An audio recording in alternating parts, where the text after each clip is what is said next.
Elle se demandait « Comment vais-je affronter ça? Comment vais-je protéger mes enfants ?» Le silence pesant fut rompu par la voix grave de Baboni. « C'est décidé, nous présenterons la nouvelle épouse vendredi, que chacun s'y prépare. » Le cœur de Zina se serra comme jamais. Elle se leva, la gorge serrée, incapable de prononcer un mot. Devant toute la famille, elle s'inclina légèrement, puis sortit de la cour, les yeux embués de larmes.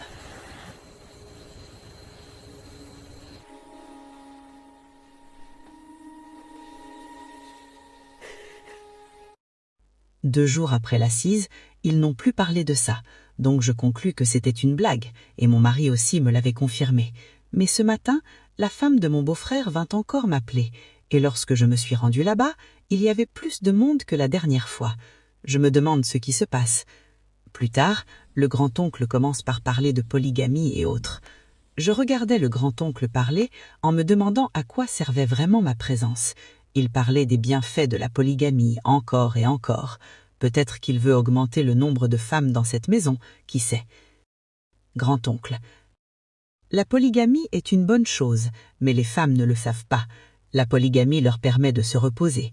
Elle permet d'avoir beaucoup d'enfants. Et comme l'a dit le prophète, accouchez autant que vous pouvez afin que je puisse me réjouir avec vous le jour de la résurrection. Nous suivons la sunna du prophète.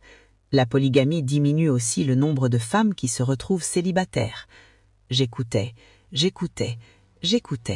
sans savoir en quoi tout cela me concernait. À un moment, je croisai le regard de mon mari. Je lui fis un sourire, mais il baissa aussitôt la tête. Ça m'étonnait.